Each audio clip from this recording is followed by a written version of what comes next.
श्री इम्तियाज जलील जी। अध्यक्ष महोदय जी, हमारे स्पोर्ट्स मिनिस्टर, स्टेट मिनिस्टर दोनों भी यंग है, यकीनन उम्मीदें हमारी ज़्यादा बढ़ जाती है।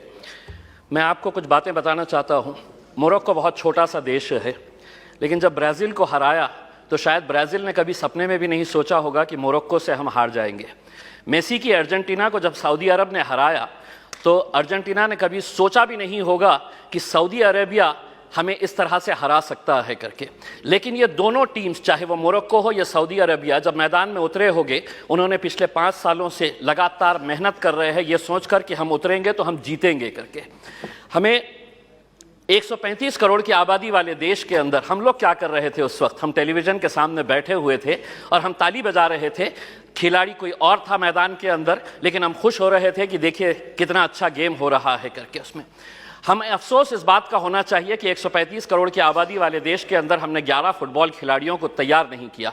उस दिन सारे देश ने इस बात का चिंतन किया और हमने भी सोचा, यकीनन आपने भी सोचा होगा कि कहीं ना कहीं कुछ हमारी खेल नीतियों के अंदर कुछ बदलाव लाने की ज़रूरत है, वरना 135 करोड़ देश की आबादी अगर हम एक टीम तैयार नहीं कर रहे हैं तो कुछ ना कुछ कहीं ना कहीं गलत हो रहा है। इस बात का एहसास हुआ है और शायद वही एहसास को लेकर आज हम सभी लोग यहाँ पर इकट्ठा हुए हैं। मंत्री जी, मैं आपसे पूछना चाहता हूँ, यूएस और चाइना ऐसा क्या कर रहा है कि उनके खिलाड़ी मैदान के अंदर उतरते हैं? कोई भी इंटरनेशनल इवेंट जब ऑर्गेनाइज होता है तो उनके खिलाड़ी गोल्ड ऐसे ही हंसते हंसते लेकर चले जाते हैं। हम एक गोल्ड अगर लेके आ जाते हैं तो पूरा देश सेलिब्रेट करता है, बल्कि प्राइम मिनिस्टर ले लीजिएगा, पूरे मिनिस्टर्स ले लीजिएगा, पूरे चीफ मिनिस्टर्स उसका जश्न मनाते हैं, जबकि हमारे पास पोटेंशियल इससे ज्यादा है। कहीं ना कहीं हम कुछ ऐसा नहीं कर पा रहे हैं वो कर रहे हैं करके। वो क्या कर रहे हैं? तो वो बचपन से ही अपने खिलाड़ियों को आइडेंटिफाई कर रहे हैं, कौन हमारा खिलाड़ी कौन से खेल के अंदर है, और उसके बाद पूरी जिम्मेदारी उनके स्पोर्ट्स एसोसिएशन, फेडरेशंस और वहां की सरकार उठा रही है। हमें मंत्री जी हमारे शॉर्ट टर्म गोल्स और हमारे लॉन्ग टर्म टारगेट्स क्या होने चाहिए, इसको आइडेंटिफाई करने की ज़रूरत है। मंत्री जी, मैं आपसे अनुरोध करना चाहूँगा, एक सर्वे करवाइएगा पूरे देश के अंदर कि कितने ऐसे स्कूल्स हैं कि जहाँ पर स्पोर्ट्स टीचर्स मौजूद है। पूरे देश के अंदर, चाहे वो प्राइवेट स्कूल्स हो या गवर्नमेंट स्कूल्स है, स्पोर्ट्स टीचर्स कितने स्कूल्स के अंदर है। एक सर्वे करवाइएगा कि कितने स्कूल्स के अंदर प्लेग्राउंड्स मौजूद है। एक सर्वे करवाइएगा कि अगर ग्राउंड मौजूद है तो स्कूल के अंदर क्या एक फुटबॉल है, एक क्रिकेट का किट है, एक रेसलिंग का मैट है, क्या वहां पर बास्केटबॉल के लिए कोई सुविधा है। एक सर्वे करवा लीजिएगा पूरे देश के प्राइवेट, और तब आपको पता चलेगा कि हम लोग अगर खेलों के अंदर पीछे है तो इसकी वजह क्या है।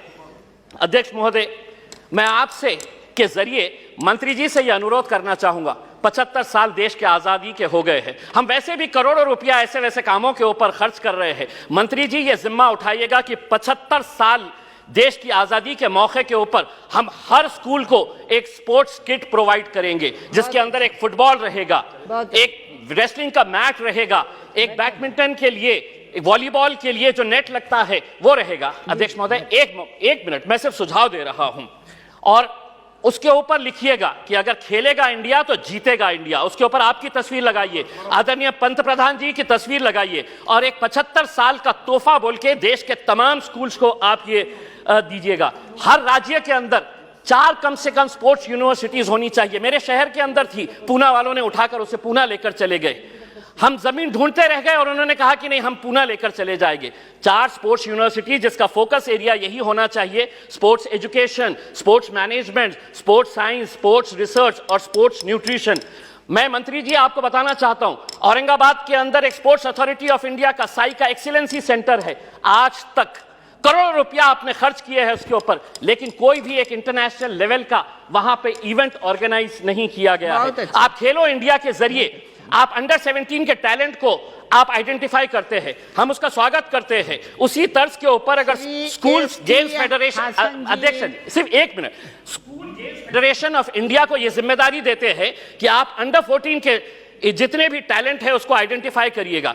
दूसरा, सबसे जाते जाते सिर्फ यह कहना चाहूंगा, भारतीय जनता पार्टी के एक एमपी है बृजभूषण सिंह जी, वो खुद एक पहलवान है। अगर वो रेसलिंग फेडरेशन ऑफ इंडिया के प्रेसिडेंट है तो हम उसका स्वागत करते हैं, लेकिन जिसने कभी जिंदगी में कोई एक गोल नहीं किया वो फुटबॉल एसोसिएशन का प्रेसिडेंट, जिसने कभी क्रिकेट बैट नहीं पकड़ा वो क्रिकेट एसोसिएशन का प्रेसिडेंट हो गया है। इसीलिए हम आपसे अनुरोध करेंगे, एक नियम बनाइए, राजनेताओं को खेलों से दूर रखिएगा, तब जाकर हमारे खिलाड़ी दुनिया के ऊपर राज करेंगे। बहुत बहुत धन्यवाद।